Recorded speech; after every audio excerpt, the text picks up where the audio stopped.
হাদিসে এসেছে দুনিয়াতে আল্লাহ পাক যাকে সবচেয়ে বেশি নিয়ামত দিয়েছেন, one kind of Bill Gates, কথা বুঝতে পারছেন? ইমানদার ছিল না, কাফের ছিল, প্রচুর ধন সম্পদ আল্লাহ পাক দিয়েছেন। আল্লাহ পাক তাকে এক মুহূর্তের জন্য জাহান্নামে ঢোকাবেন কিয়ামতের মাঠে, ঢুকিয়ে বের করবেন, বের করে বলবেন দুনিয়াতে সুখে ছিলে, দুনিয়াতে কি সুখে ছিলে তুমি? তখন সেই ব্যক্তি বলবে সুখ কি জিনিস আমি জানি না, সুখ শান্তি কি জিনিস আমি জানি না। এক সেকেন্ডে।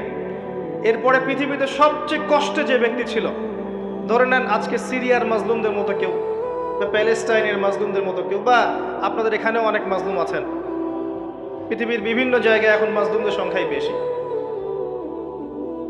যাই হোক, তাকে ঢোকানো হবে জান্নাতে এক সেকেন্ডের জন্য, এক মুহূর্তের জন্য, ঢুকিয়ে আবার বের করা।